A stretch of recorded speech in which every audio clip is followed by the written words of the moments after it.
génération des années 60. On ne peut pas, évidemment, acheter une bibliothèque et se battre dans les rues et être les pouvoirs de la ville de Paris, c'est pas possible.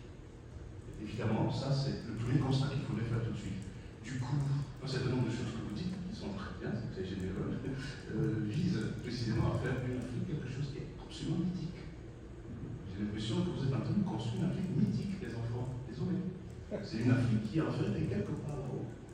Que vous avez en fait, nous avons, je m'inclus un tout petit peu là-dedans, en attendant là tout de suite, que nous avons là en haut, mais qui n'existe pas. C'est l'Afrique que nous avons construite contre les représentations que nous donne l'Afrique dans nos vies quotidiennes. En fait, vous construisez l'Afrique contre Sarkozy, pour dire les choses de façon très simple. D'accord? Vous construisez l'Afrique contre Sarkozy aujourd'hui parce qu'on a construit l'Afrique hier, donc on dit non. C'est exactement le même débat, le même discours, ça n'a pas changé. Et donc, cette représentation-là fait que, au fond, vous voulez, pardon, je vous parle pas de ce point, mais vous m'avez invité dans le mouvement, c'est qu'au fond, vous voulez que les diasporas, d'une certaine façon, corrigent cette représentation qui est une représentation désastreuse de l'Afrique, telle qu'elle a été faite, par exemple, dans les discours, je crois que ce sont des discours ambiants, médiatiquement repris, et qui, d'une certaine façon, vous heurtent votre sensibilité, votre identité, la reconnaissance de ce que vous croyez être vous-même. Alors, donc, du coup, nous avons là une question que vous posez, à savoir qu'est-ce que font les diasporas pour lire en fait, les ouvrages africains. Oui, il faut les lire, il faut les acheter, il faut les lire, il faut les n'est-ce pas, en avoir une certaine connaissance qui est une connaissance précise. Alors, ce n'est pas. Deuxième moment plus général, puisqu'il n'y a pas de lecteur, il n'y a pas de connaissance des auteurs. Ce qui est absolument évident. Ou alors, c'est la connaissance des auteurs. C'est la connaissance des auteurs médiatiques. C'est-à-dire qu'au fond, au bout d'un siècle et demi de littérature produite par les descendants des diasporas, et quand je dis les littératures produites par les descendants des diasporas, c'est que je commence moi ma littérature de la diaspora avec Haïti à la fin du 18e ou au début du 19e siècle, où je commence à parler du 104, c'est là que je me situe moi. Je ne veux pas remonter, vous l'avez très bien compris, à la présence des diasporas en Allemagne avec Hamon au 18e siècle. Je ne veux même pas remonter jusque là. Je ne veux pas vous infliger ça. Mais au fond, quand on parle de diaspora, ça ne commence pas aujourd'hui, ça commence très très longtemps. Et donc lorsque l'on remonte à ce point-là, on s'aperçoit très précisément qu'il y a effectivement une construction, qui est une construction d'une image de l'Afrique avec des auteurs, de l'Afrique que les Africains même ne connaissent pas. Et il me semble que c'est quelque chose qu'il faudrait prendre en ligne de compte. Et lorsque je le dis, une fois de plus, ce n'est pas du tout politique, c'est parce que les conditions sont les conditions d'accès à la littérature, et j'allais dire à la littérature dans les langues européennes, en allemand, en français, en anglais, en espagnol, en portugais. Ces conditions sont des conditions qui nous mettent complètement à distance par rapport à ce qu'on appelle la littérature. C'est que donc, ce que je veux dire, il faut le prendre avec certaines précautions, parce qu'en fait, c'est des résultats encore assez préliminaires qu'il faudrait clairement approfondir. À mon avis, il faudrait lancer une thèse sur le sujet. Donc voilà, c'est un appel à suggestion si quelqu'un a des envies de recherche. Il y a vraiment un enjeu, je pense, à approfondir cette question. Et en fait, cette question des ressources culturelles en soi était peu présente dans mes questionnements de départ. Et je pense que là-dessus, ça me permet de dire un mot sur ma positionnalité en tant que femme blanche d'ascendance française. Je pense que si je n'ai pas pensé à ces enjeux, c'est parce que finalement je n'étais pas concernée moi-même par ces questions. Et c'est pour ça que finalement ça s'est imposé à moi de façon assez inductive sur le terrain. Donc finalement c'était en parlant de politisation que j'étais amenée à m'intéresser aux identifications. Et en cherchant à comprendre comment se construisent les identifications, j'ai bien vu que les personnes que j'interrogeais faisaient référence à tout un ensemble de biens de consommation culturelle qui ont été importants pour eux dans la façon de construire et de politiser leurs identifications. Donc voilà, c'est quelque chose qui est venu finalement dans un second temps dans ma recherche et que finalement je n'ai pas approfondi, alors que je pense que ça mériterait très très clairement de l'être, donc dans des travaux ultérieurs, j'espère. Donc, tous ces éléments, ces questions de politisation et d'identification centrées sur des personnes diplômées du supérieur, ça m'a amené à interroger la question du capital culturel noir spécifiquement dans un article. Et je précise ici que je parle de capital culturel noir parce que je reprends un concept qui est à la base un concept états-unien pensé par Prudence Carter, donc Black Cultural Capital. Donc là, pour simplifier, je parlerai de capital culturel noir tout au long de ma présentation, mais je trouve qu'il y a un enjeu à penser ensemble et en même temps à distinguer une dimension africaine et une dimension noire, et que en fait c'est des choses qui sont, d'après ce que j'ai pu percevoir dans les discours, imbriquées, mais qui sont en même temps distinctes. Et pour précision aussi, en fait, dans mon travail, je me suis beaucoup appuyée sur les travaux sur la race, qui en fait du coup pensent plutôt à partir de la catégorie noire, et je m'inscris moins en fait dans la continuité. Vous m'entendez toujours parce que ça c'est ça. Enfin, je m'inscris moins dans la continuité des travaux sur les migrations, mais j'ai le sentiment que dans les travaux justement sur la race, on oublie en fait, on va avoir tendance à plaquer la dimension raciale et à oublier la dimension ethnique, notamment à penser la négritude en fait, sur l'africanité, et je pense qu'il y a quand même un enjeu à distinguer les deux, mais je serais très intéressée par vos retours et vos réflexions sur ces questions, notamment par celle de mon voisin. Donc, pour en revenir à cette question du capital culturel noir, Prudence Carter le conceptualise initialement comme un capital minorisé, non dominant, mais qui permet notamment de se forger une identification noire positive. Et en fait, d'autres chercheurs, donc anglo-saxons, états-uniens et britanniques, ont ensuite pensé en fait, ce concept de capital culturel noir pour les classes moyennes et supérieures noires. Donc je pense aux travaux de Deron Wallace, Patricia Banks et Ali Medji, donc qui se sont intéressés à une forme de capital culturel noir privilégié, donc propre aux classes moyennes et supérieures noires. Donc là, dans cet article et dans cette réflexion, je ne pense pas uniquement à la littérature. En fait, je pense à une pluralité de biens de consommation culturelle.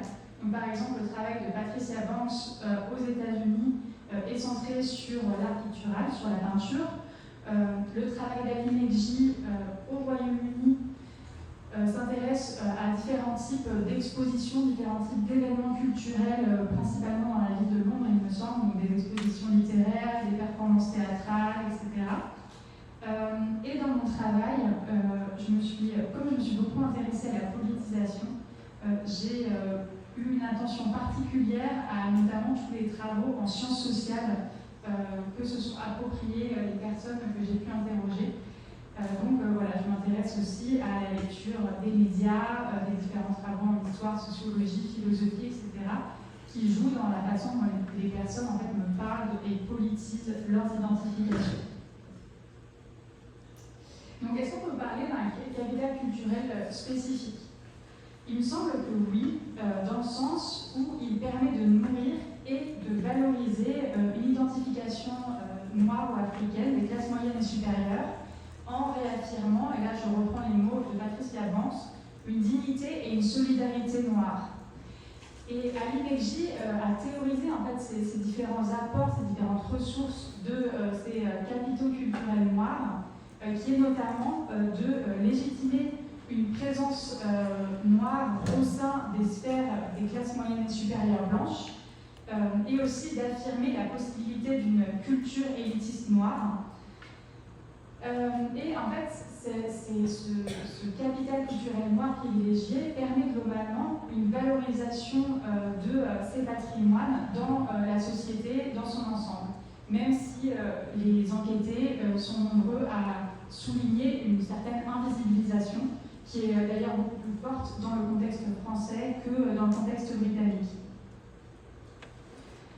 Ali Medji défend aussi l'idée que en fait, ces arts noirs, ces capitales culturelles noires permettent une forme de résistance antiraciste, et notamment en se réappropriant la mise en récit des personnes noires en opposition à des récits dominants qui pourraient être destructeurs ou stigmatisants. Donc voilà comment a été théorisée en fait, cette question du capital culturel noir privilégié chez certains auteurs. Et donc, dans mon travail, j'essaie de voir comment opère en fait, ce concept à partir des discours des personnes que j'ai interrogées. Et je vois des dynamiques relativement similaires. Donc, notamment, ce qui ressort, c'est l'élément principal, c'est que ce capital culturel apparaît comme une ressource pour s'approprier une identification positive qui va à rebours de la stigmatisation. Avec des dynamiques quand même différentes selon les profils, selon ce que les gens vont raconter, finalement de façon assez spontanée, hein, parce que comme c'est quelque chose d'assez inductif, c'est des éléments sur lesquels j'avais peu de questionnements à la base, donc voilà, je recueille ici ce qui est ressorti spontanément dans les récits. Déjà, ça a été pour une partie des personnes interrogées une manière d'approfondir la connaissance de leur héritage familial et de davantage pouvoir se sentir appartenir au pays de naissance de leurs parents. Hein, parce que comme je le précisais, je me suis intéressée à des descendants d'immigrés, donc des personnes nées en France ou au Royaume-Uni. Et il y a cet enjeu en fait par ces connaissances, donc notamment la connaissance de l'histoire, mais aussi la connaissance des connaissances géopolitiques, de se sentir légitime à se revendiquer comme pouvant s'identifier au pays des parents. Ensuite, il y a dans les discours, ces différentes ressources ont permis en fait, une réappropriation d'identification collective qui sont par ailleurs assignées de l'extérieur. Donc en fait, ça permet d'être proactif dans la façon de se définir et pas seulement de se laisser définir par les autres. Il y a aussi cet enjeu de se réapproprier des identifications invisibilisées et en fait de pouvoir se voir représenté dans différents récits artistiques. Donc, une autre dimension, en fait, ça a été pour les enquêtés de pouvoir se construire une image positive et valorisée d'eux-mêmes. Donc, comme une manière en fait de résister aux stéréotypes négatifs. Et donc, un enquêté me parle même de lectures qu'il a faites pour pouvoir se réapproprier une fierté de lui-même. Et cela passe notamment par des recherches de différents récits, de différentes histoires, par la connaissance aussi de différents personnages historiques qui sont en fait valorisés par la société dans son ensemble et qui peut permettre du coup de valoriser ces identifications noires et africaines. Donc, ensuite, deuxième point, comment ce capital culturel est transmis. Donc, ces transmissions en fait diffèrent selon le profil des personnes, parce que c'est quelque chose que j'ai vraiment essayé de faire dans ma thèse, de montrer qu'il y a des dynamiques différentes en fait selon le type d'études que l'on a effectué, selon le milieu social d'origine de ses parents, mais aussi selon le contexte national, la France et le Royaume-Uni. Mais ça, c'est une dimension sur laquelle je reviendrai plus précisément dans la deuxième question qu'on a prévue ce soir. Donc, pour des personnes qui ont fait des études en sciences sociales, ce qui va être mis davantage en avant, c'est un certain capital culturel académique, donc notamment nourri par la sociologie, la philosophie, et qui va favoriser en fait une forme de dénonciation du racisme et une politisation de la condition minorisée dans les contextes européens. Donc ils vont mettre en avant cette condition minorisée. Et l'autre dimension qui transparaît chez les personnes qui ont fait davantage de sciences sociales, c'est une réflexion autour du caractère très construit des identifications, hein, le fait que c'est quelque chose qui n'est pas immuable, marqué dans le marbre, mais qui est façonné par la société. Il se trouve que parmi les enquêtés qui sont plus de classe moyenne, qui ont fréquenté des universités moins prestigieuses ou qui ont obtenu des diplômes moins valorisés, va y avoir moins cette recherche de différentes ressources culturelles et c'est des personnes qui vont en fait moins m'évoquer de contenu, et dans le cas aussi, ça va être aussi en partie le cas de personnes qui sont diplômées en commerce ou en ingénierie ou en sciences applicables et fondamentales, en fait, qui vont être moins exposés à ce type de ressources culturelles et qui vont se tourner vers des ressources qui sont plus mainstream, qui sont plus présents dans l'ensemble de la société. Donc, par exemple, des ouvrages de vulgarisation d'histoire, différents romans, mais ça va être aussi beaucoup par la lecture des médias, et notamment certains médias spécialisés sur les questions africaines. Mais ce qu'on peut voir en fait chez ces profils qui sont moins exposés par leur trajectoire universitaire à ces questions, c'est que chez certains, en fait, il va y avoir quand même une transmission familiale, et c'est notamment le cas de personnes qui viennent davantage de milieux privilégiés. Donc voilà, il y a en effet la classe sociale qui n'est absolument pas surprenante. Mais je tiens à préciser que quand même, chez plusieurs enquêtés, malgré tout issus de milieux populaires, il va y avoir une transmission de l'histoire. Une enquêtée m'évoque par exemple une transmission par voie orale de ses parents de l'histoire du Mali. Et une enquêtée dont la mère a quand même fait des études secondaires au Sénégal, donc, ce qui dénote quand même un certain capital culturel, m'explique que sa mère lui conseille des ouvrages de Mariam Abba par exemple. Une autre dimension qui transparaît de manière moins centrale, mais qui est quand même assez intéressante, c'est une transmission par le cercle de pairs, notamment par des amis. Et ce qui est notable, c'est qu'en fait, les personnes qui me parlent de leurs amis, qui leur ont parlé d'ouvrages, qui leur ont conseillé des lectures, en fait, ces amis-là, en général, ont fait des sciences sociales. Donc, en fait, il y a un effet des sciences sociales par ricochet.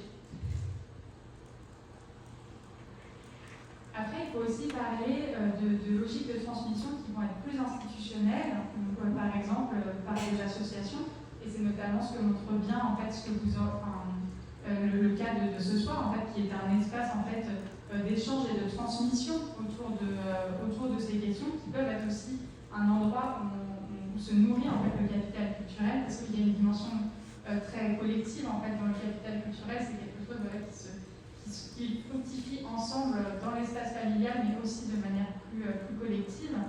Et puis il y a aussi la question des réseaux sociaux, en sachant que je pense qu'on pourra aborder cette dimension-là plutôt dans la dernière partie. Et je voulais aussi insister sur le fait, dans l'article, j'essaie de mettre en avant aussi que certes, il y a la mise en avant d'un certain capital culturel noir favorisé, mais certains enquêtés montrent très bien comment un capital culturel noir aussi plus populaire, par exemple à travers différents films, à travers de la musique et notamment le rap, peuvent être en fait des moyens de transmission de discours politiques pour penser les identifications noires. Merci beaucoup. Alors ça va être la fin de cette conférence, parce qu'on a la partie questions et réponses. Donc le public va vous poser des questions. Nous sommes malheureusement pressés par le temps, c'est pour ça que nous sommes obligés d'arrêter la partie questions-réponses pour vous. On va laisser la place au public qui vont vous poser toutes leurs questions.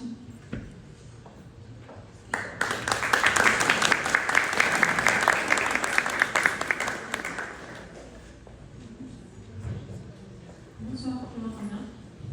Tout d'abord, je tiens à remercier les différentes associations grâce à qui on a tous se rassembler ce soir. Merci à nos chers intervenants. Ma question, elle part d'un constat assez simple. C'est que je ne sais pas si on peut parler de quête identitaire, mais ça me tient vraiment à cœur de découvrir et d'explorer les littératures africaines, comme vous l'avez très justement souligné. Et je me rends compte qu'il y a deux types de littérature africaine. Il y a celles qui ont clairement repris les codes de rédaction européens, occidentaux. Vous avez parlé de Mariam Abba avec Lycée Longuette.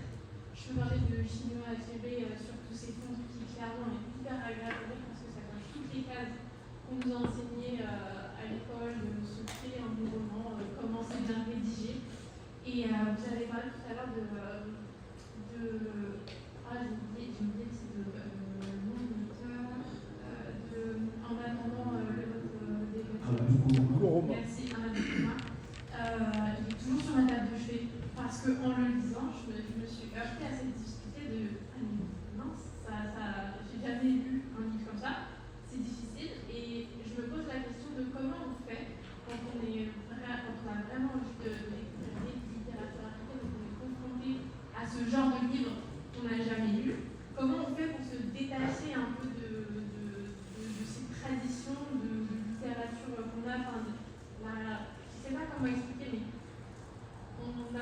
papier, je pense qu'il est un bon livre, et c'est un bon livre par rapport à la façon dont il est rédigé. Et là, clairement, si on prend cet exemple-là, je me demande mais comment j'arrive à me détacher de ça, de tous ces préjugés en fait. Je peux y répondre tout de suite, c'est ça?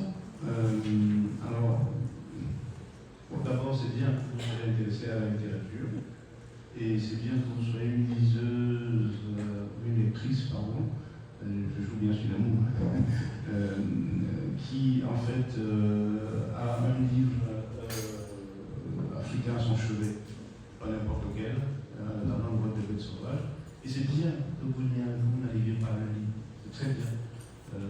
Parce que la force d'un roman, la valeur d'un roman tient justement à la difficulté que le roman impose à sa lecture. Si vous disiez très vite, vous lirez Harlequin, c'est peut-être pas ça que vous cherchez. Mais en même temps, comme toute bonne lectrice, vous voulez vous mettre à la place d'Alain Nkouluma.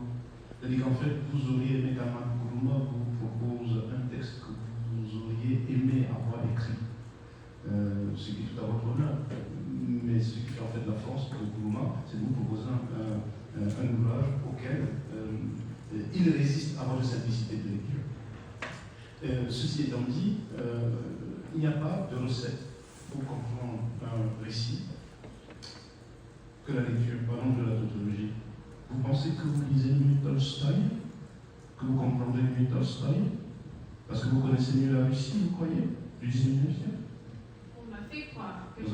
Est-ce que vous pensez que vous accédez mieux à la littérature grecque de Archilope le Colon au IIIe siècle?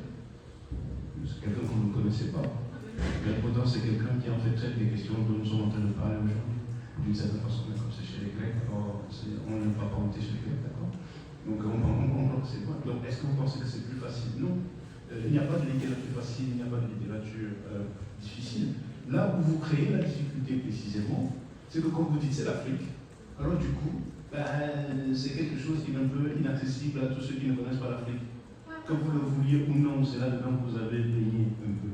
Et vous ne vous dites pas je vais lire Nkouluma à partir simplement de mon rapport à la lecture de Nkouluma. Vous dites je veux comprendre Nkouluma parce que Nkouluma m'apporte un imaginaire d'un monde auquel je n'ai pas accès. Et du coup, vous vous bloquez par ce monde auquel je n'ai pas accès, alors qu'il faudrait que vous soyez très simple dans mon accès à la lecture.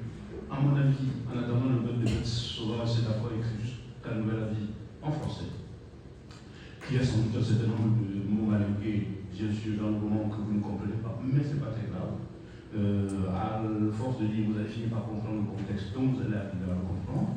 Et si je vous dis simplement qu'il s'agit d'une sorte de mise en récit en français d'une tradition qui est une tradition orale malinquée qui n'est rien d'autre que le Dorsumana, c'est-à-dire la façon dont on raconte les récits de chasseurs. Alors je viens de vous donner la clé pour que vous compreniez très bien que tous les personnages dans les personnages du roman sont tous des dictateurs africains que Nkouluma prend comme étant des personnages de chasseurs et qui vont à la chasse de quoi? À la chasse de pouvoir. C'est très simple. En quoi c'est un très grand romancier qui ne se pose pas la question de savoir si c'est bon ou pas la dictature, se pose la question de savoir comment est-ce que dans les sociétés où la dictature est une règle, on peut raconter l'histoire des dictateurs. Exactement comme on raconte l'histoire des chasseurs. Tant que, évidemment, le chasseur gagne la bataille contre le lion, c'est le chasseur qui racontera l'histoire, puisque le lion ne racontera jamais l'histoire du chasse perdu. Donc, c'est bien là-dedans qu'il faut se situer, si vous voulez comprendre. En attendant le vote des bêtes sauvages, c'est-à-dire en attendant que vous créiez vous la démocratie, nous, en tant que dictateurs, nous allons vous raconter les histoires de la chasse au pouvoir. Donc ça en fait, je résume, si vous ne connaissez pas en attendant le vote des bêtes sauvages. Mais ceci me permet en fait de revenir un instant sur ce qui a été dit tout à l'heure sur précisément la question du capital littéraire. Parce qu'il y en a une question. C'est-à-dire qu'au fond, ce qui fait la particularité du format, mais c'est effectivement ce qui fait aussi la particularité d'un certain nombre d'écrivains francophones, africains, au sens très large du terme, pour comprendre effectivement la diaspora, c'est la notion de la biculture, la notion de la double culture. Alors évidemment, cette notion de la double culture est une notion qui a été théorisée d'abord par les Noirs américains, Dubois, évidemment, à la fin du 19e siècle, 1890-1895, et tous les poètes, bien sûr, n'est-ce pas, les poètes de la lecture, depuis au moins le début du XXe siècle. C'est la notion de la double culture. Pourquoi? parce que le vrai capital, qui est le capital littéraire, c'est le capital culturel.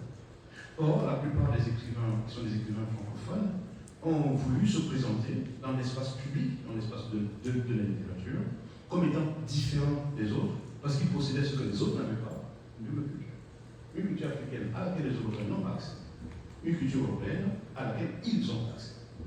C'est-à-dire qu'au fond, ils sont entrés dans la culture. Je ne suis pas de la région de culture européenne et la culture française, etc. Je ne suis pas des contours et des périmètres. Ils ont accès à cette culture-là parce qu'ils ont justement eu, entre guillemets, la possibilité de pouvoir suivre toutes les conditions qui sont les conditions de fabrique du capital culturel européen.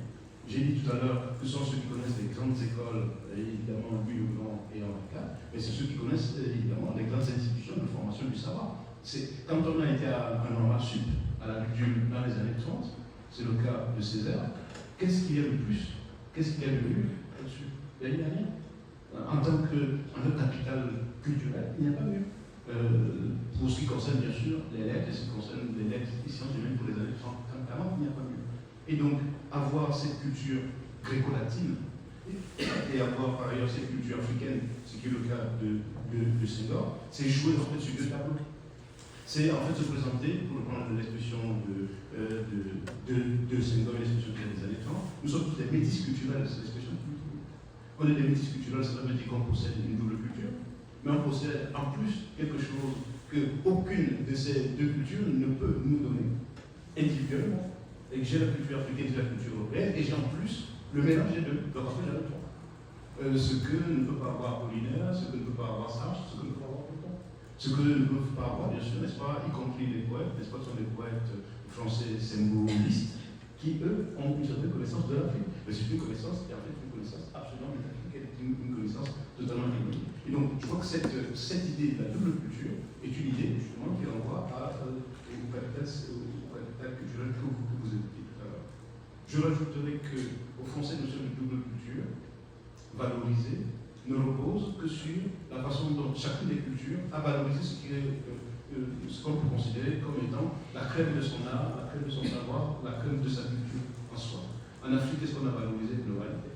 En Afrique, qu'est-ce qu'on a valorisé? Le griot. En Afrique, qu'est-ce qu'on a valorisé? La manière dont les griots, dans les institutions africaines, fabriquent du littéraire. Évidemment, la parole du griot est indiscutable. Je ne dis pas qu'on ne peut pas la discuter, je dis qu'elle est indiscutable. Quand un griot a proféré, bien sûr, ça m'a dit combat, c'est bon, on ne va pas discuter comme dans un combat. Mais dans le même temps, dans les sociétés européennes, il y a la fin du XIXe siècle. Et de ce point de vue-là, les romantiques et les symbolistes vont avoir un rôle à jouer dans la reconnaissance du fameux art nègre. L'art nègre, on le sait très bien, à la fin du XIXe siècle, commence à pénétrer, si j'ose dire, les musées d'abord, mais va pénétrer également les peintres aussi. Va entrer, n'est-ce pas, dans les ateliers d'artistes. Alors, l'art nègre va devenir en fait ce qu'il faudrait avoir chez soi. Et évidemment, on est in, pardon d'utiliser cette expression, parce qu'on connaît l'Afrique. On est in parce qu'on connaît l'art nègre. On est in parce qu'on possède des masques. Et donc, évidemment, tous ceux qui vont s'intéresser à l'Afrique vont commencer à s'intéresser à l'Afrique par une sorte de valorisation du masque. Guillaume Apollinaire, vous le savez très bien, poète d'origine polonaise et qui, après la Première Guerre mondiale, nous recevons bien sûr l'espace de la nationalité française que très tard, à la fin des années 20, mais à ceci de particulier dans l'histoire de l'avant-guerre en France, parce qu'il a valorisé ce qu'il appelle lui-même ses fétiches du Gabon et du Congo. Ces fétiches du Gabon et du Congo, c'est pas ce sont, évidemment, n'est-ce pas, c'est César qui va essayer, n'est-ce pas, d'acheter ici ou là, chez, évidemment, n'est-ce pas, les collectionneurs qui sont des collectionneurs d'art africain en France, en Belgique, en Allemagne, en Angleterre, enfin tous ceux qui aujourd'hui, n'est-ce pas, sont considérés, vous le savez peut-être, n'est-ce pas, dans les discours médiatiques, comme étant ces fiefs voleurs, n'est-ce pas, de l'armée, et qui vont, n'est-ce pas, en quelque sorte piller, etc. Et pour les valoriser, mais à la fin du 19e siècle, non, c'est pas ce qu'on entend aujourd'hui. Au début du 20e, Breton, qui est en fait lié à Césaire, n'est lié à Césaire que précisément parce qu'ils partagent tous les deux un certain rapport à quelque chose qui s'appelle le masque africain. Et lorsqu'on sait que Césaire, par exemple, a passé tout son temps entre 1926 et 1932 à se balader dans tous les musées parisiens. Pourquoi? Parce qu'il ne connaissait pas l'art africain, il venait de la Martinique, il n'y en avait pas. Donc il arrive à Paris, il découvre. Il va passer tout son temps, en tant qu'étudiant, à se balader pour savoir ce que c'est qu'un art nègre. Et il va évidemment utiliser cette connaissance, qui est une connaissance qui découle à Paris, pour fabriquer quelque chose qui est de l'ordre de la poésie. Et donc, ce double capital culturel est un double capital culturel que l'on ne possède pas en soi, mais c'est un double capital culturel que l'on possède parce que c'est bien ce par quoi on peut être enseigné. On n'enseigne pas à l'université, pardon, je finis, on n'enseigne pas à l'université, on n'enseigne pas à Normal Sup, mais on enseigne évidemment dans les institutions, sur des institutions du savoir, je parle des musées. Et donc, il y a une possibilité de pouvoir reconnaître comment la double culture, ce par quoi on valorise, n'est-ce pas, dans le domaine de la littérature.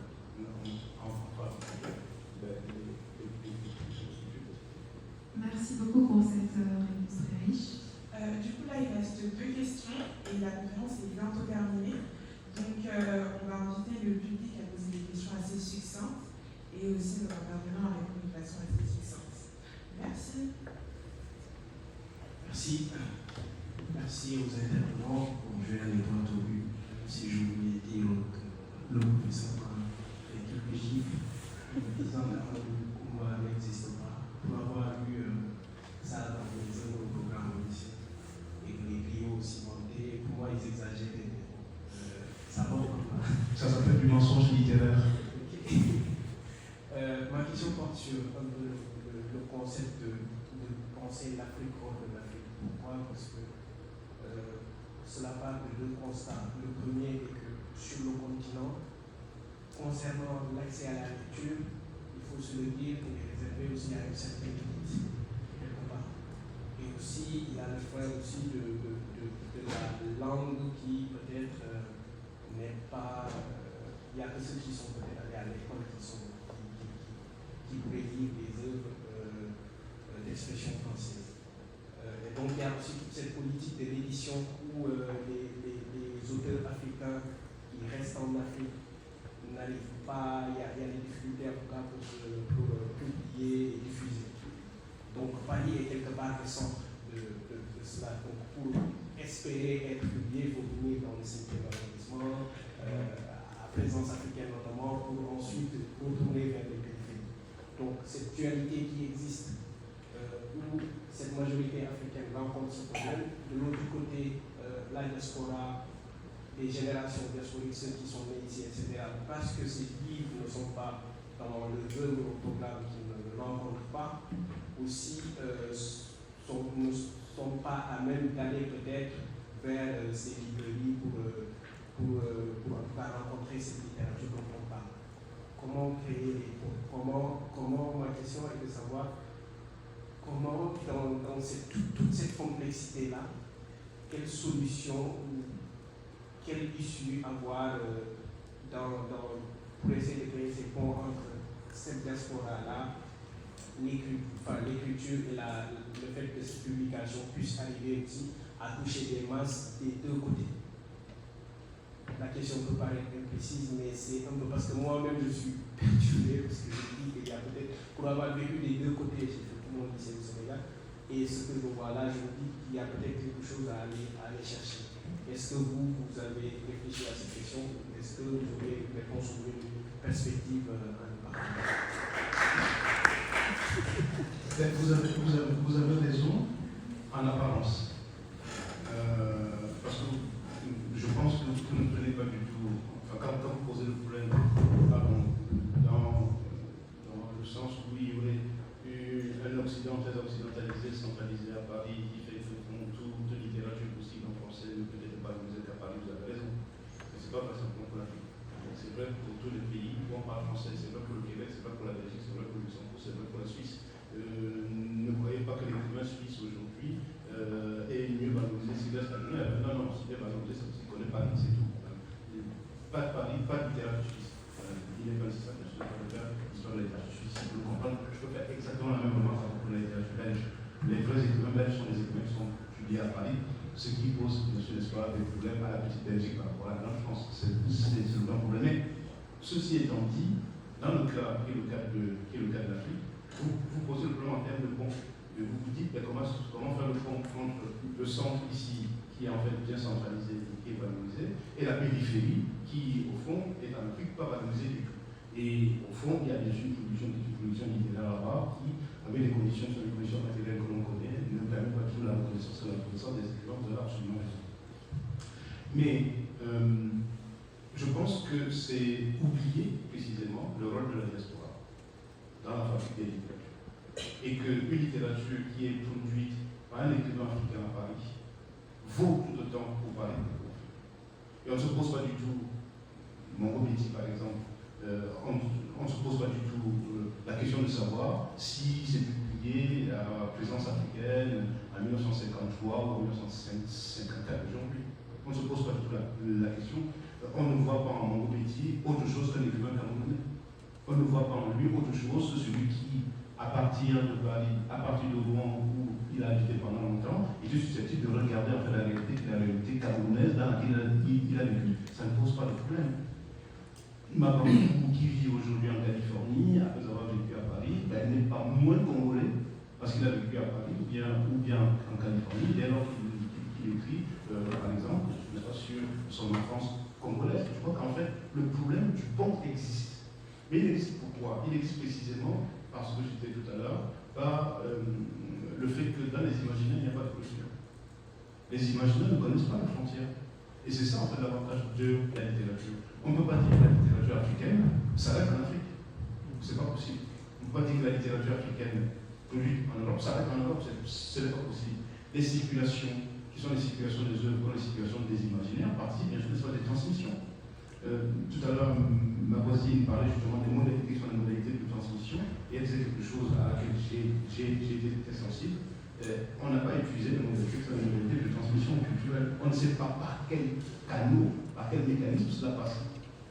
C'est-à-dire qu'en fait, on n'est pas susceptible de pouvoir maîtriser très exactement, parce que ce n'est pas toujours rationnel, les canaux, bien sûr, qui sont les canaux de la transmission de ces littératures. Parce que les imaginaires, précisément, ne sont pas des imaginaires de culture. Je parle de la compétition, philosophie de la relation. Il n'y a pas de clôture dans les imaginaires. Les imaginaires, au fond, cheminent. Ils vont et viennent, les imaginaires. C'est les imaginaires du point de vue qui voyagent dans le temps, c'est les imaginaires qui voyagent dans l'espace. Ce n'est pas possible de les enfermer ainsi. On a l'air de tenir ensemble, mais en fait, ça ne tient pas. Vous êtes en train de dire capital culturel public, et vous dites c'est contre une certaine représentation en fait, de l'Afrique.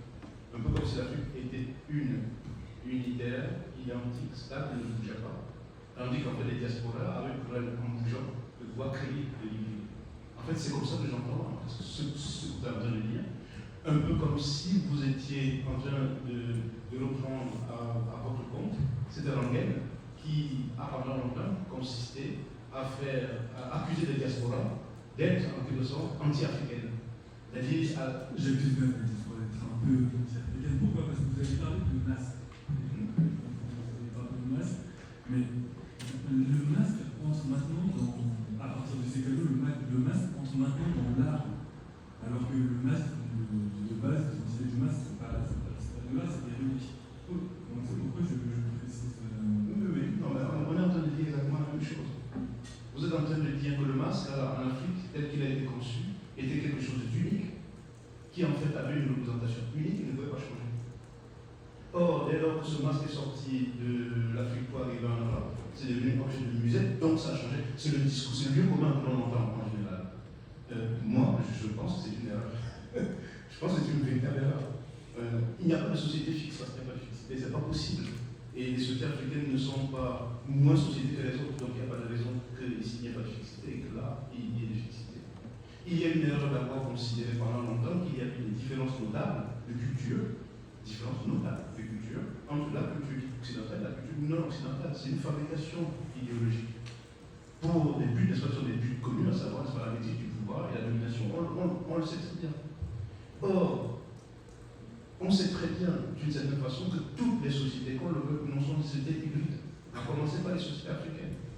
Les sociétés africaines sont des sociétés où les personnes voyagent tout le temps. Si vous vous intéressez par exemple à ceux qui se pensent sur la question du voyage, mais on ne voyage pas plus entre l'Afrique et l'Europe qu'on ne voyage à l'intérieur de l'Afrique.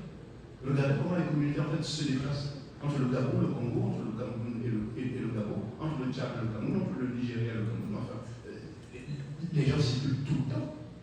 Ils passent leur temps à se déplacer. Le déplacement est un mode justement de vie africain. Mais un mode de vie qui est inhérent à la société africaine. Or, si les individus se déplacent, leurs coutumes se déplacent, leurs arts se déplacent, leur langue se déplace, leur modalité de vie se déplace. Et si vous vous intéressez bien sûr, n'est-ce pas, aux langues, vous ne parlez que c'est là. Par exemple, ce sont des langues qu'on appelle les langues semi-bantoues dans le centre de l'Afrique. Entre le Congo, le Centrafrique, le Gabon et le Cameroun, ce qui fait en fait la plupart des langues, pourquoi est-ce qu'elles se ressemblent? Sinon parce qu'il y a des circulations entre les individus. Et quand on ces circulations entre les individus, qu'on discute sur les transmissions, sont des transmissions de culture, de savoir et donc de pratique.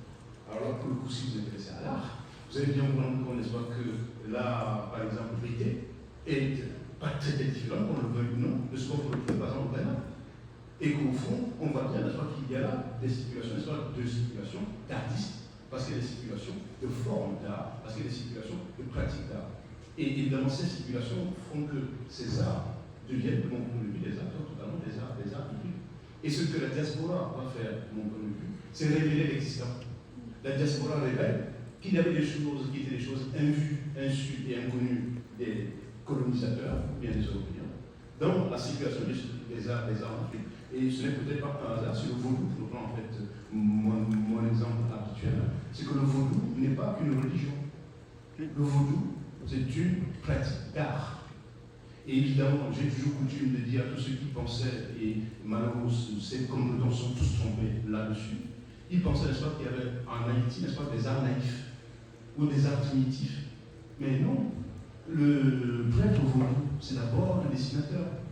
Pour qu'il fasse son art, il fallait qu'il dessine des bébés. Mais pour dessiner des bébés, il faudrait qu'il ait la cassande, à savoir bien sûr le malice. Mais d'où vient sa connaissance en fait du bébé? Sinon que le vaudou est d'abord et avant tout une pratique artistique, avant d'être une pratique religieuse. Ce que vous font, bien sûr, il faut dessiner sur le sol la représentation du bébé qui est la représentation d'un Dieu. Et qu'à partir de là, quand on me dit qu'il y a des peintres naïfs et primitifs en Haïti, moi ça me fait rigoler. C'est qu'il y avait déjà des artistes avant l'esclavage, qu'un certain nombre, bien sûr, on le voit très bien, d'individus dans la société haïtienne, par mémoire à la constitution dont je parlais tout à l'heure, ne font que rejouer. Dans la société haïtienne, l'art qui existait bien sûr en Afrique, c'est déjà hybride. Or, qu'est-ce qu'ils vont faire? Ils vont faire ici ce qu'on fait déjà en Afrique. C'est-à-dire, quand vous n'avez pas la cassante, vous prenez autre chose. Vous prenez la farine de manioc, vous prenez évidemment la farine d'autres choses, et quand vous ne pouvez pas, vous prenez la farine de macabo. Faites comme vous voulez. Mais en fait, vous arrivez bien sûr à fabriquer un art. Je peux le dire à propos, n'est-ce pas, des arts qui sont en fait des arts picturaux, mais je peux le dire à propos de la sculpture. Alors là, nous avons toute la nuit, et évidemment, je ne vais pas le temps de vous embarquer dans cette histoire, que le Sénégal a très bien compris avec Senghor, quand il a bien fallu, n'est-ce pas, moderniser en quelque sorte, n'est-ce pas, un art qui est un art de la sculpture traditionnelle sénégalaise. J'ajoute un tout petit mot sur cette question. C'est un capital culturel noir et fluide. Ce qui émerge dans les discours des personnes que j'ai interrogées, c'est cette façon d'articuler un capital culturel qui est lié au pays des parents, qui est lié à l'Afrique et qui est lié en fait à la diaspora mondiale, africaine mondiale de manière plus générale, et notamment avec une forte présence de tout bagage culturel africain, américain. Et on voit bien que ces trois dimensions en fait, s'articulent dans les discours et tout en étant distants. Et donc on voit cette hybridation à travers ces trois éléments qui transparaissent de manière assez claire dans les discours. Et la musique de ce point de vue-là est assez intéressante, puisque la musique